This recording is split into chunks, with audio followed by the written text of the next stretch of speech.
와. 재룡전기 볼게요.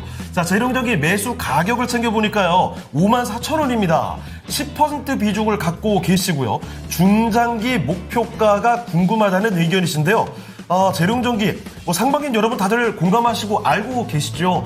전력설비 그리고 전선 관련된 종목들이 어마어마하게 잘 갔습니다. 재룡전기도 보세요. 10만 700원까지 갔던 종목입니다. 자, 그런데 문제는 상반기 7월 달에 고점을 찍고 나서 단기간에 주가가 급락이었어요. 반토막이 더 났다가 지금 올라와 있습니다만 5만 원대라는 거죠. 그 전성기 저때 10만 원 넘어설 때와 비교해 본다면 상당히 좀 부진한 모습입니다. 자, 그러면 재룡전기 다시 한번 도약할 기회를 잡아볼 수 있을까요? 알아보겠습니다. 자, 전문가님, 재룡전기입니다. 주가가 고점 대비 상당히 좀 아쉬운 모습인데 한 번 더 도약할 기회 마련할 수 있을까요?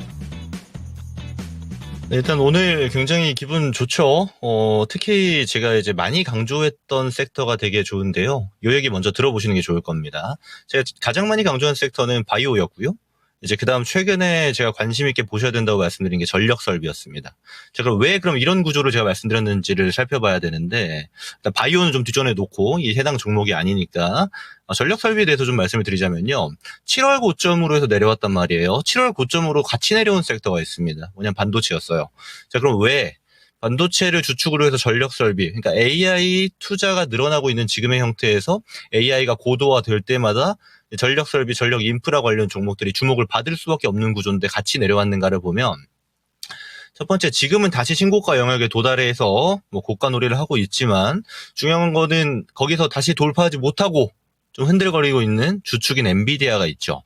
근데 엔비디아 같은 경우는 다시 저는 돌파할 가능성이 높다라고 개인적으로 보고 있는데, 이때 모멘텀을 어디가 받을까가 중요해지는 겁니다. 왜요? 우리가 7월까지 랠리했던 반도체와 전력 설비가 엔비디아를 비롯한 AI의 모멘텀을 직접적으로 받았기 때문인데, 자, 그럼 자세히 들여다보면 지금 엔비디아는 다시 신고가 영역에 도달했단 말이에요. 근데 우리 반도체나 전력 설비 쪽은 같이 도달했는가 보면 전혀 아닙니다. 그럼 이랬을 때 아무래도 우리 증시만 갖고 있었던 악재 아닌 악재가 좀 존재했고, 그게 오늘자로 좀 해소가 되면서 다시 한번 미국이 가지고 있는 뉴욕 시장이 가지고 있는 모멘텀을 쫓아갈 가능성이 매우 높아졌다고 판단할 수 있겠고, 여기엔 저는 우선순위가 반도체보다 전력 설비라고 좀 보여져요. 왜냐하면 반도체 같은 경우는 사실상 실적 베이스로 가고 있는 게 SK 하이닉스, 그리고 최근에는 좀 꺾였습니다만 삼성전자 정도를 얘기 드릴 수 있겠는데, 물론 당연히 중심은 SK 하이닉스였고요.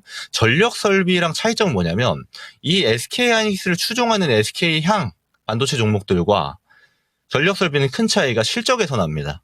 전력 설비 기업들 있죠. 지금 저한테 말씀 주신 재룡전기라든지 또는 일진전기, 이쪽 같은 경우는 소형 변압기 타겟인데 소형 변압기는 수출량이 계속 고가 횡보예요. 그러니까 빠지고 있지 않다라는 겁니다. 그러니까 내가 이만큼 팔고 있어요 해서 잘했네 하고 주가가 올라갔단 말이에요. 근데 나는 계속 이만큼씩 팔고 있는데 주가는 내려왔어요. 어떤 형태냐면 다시 주가가 회복할 가능성이 높다라는 겁니다. 실적 베이스이기 때문에. 특히 지금처럼 우리 증시가 레벨이 굉장히 낮은 상태로 출발을 하고 있기 때문에 저는 안정적으로 올라갈 수 있는 몇 안 되는 섹터라고 봐요. 그리고 종목도 굉장히 타겟을 잘했다고 봅니다.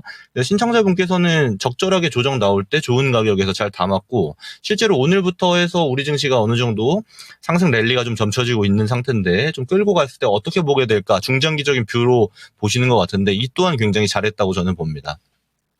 우선 단기적으로 판단을 한다면 저는 7만 원까지는 열렸다고 봐요.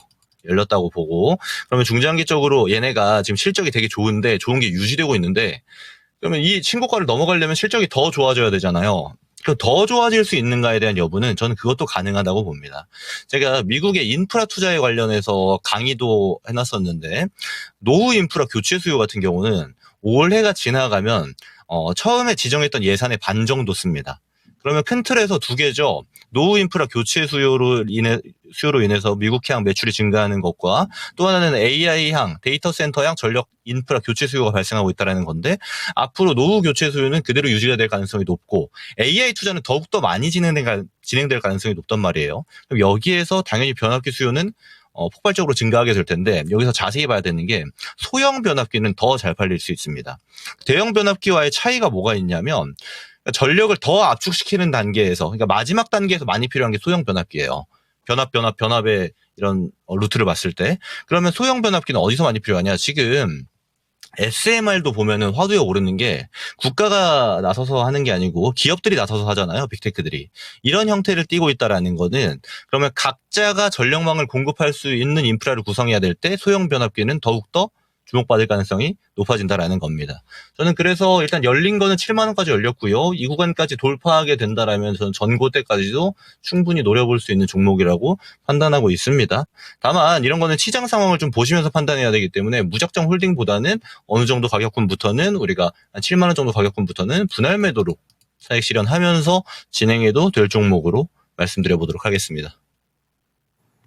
네, 재룡전기 살펴드렸습니다. 위로 갈 여력 충분히 있겠네요. 7만 원 정도부터는 조금씩 나누어서 매도를 해보는 게 어떨까 싶습니다. 첫 번째 종목 재룡전기 살펴드렸습니다. 네.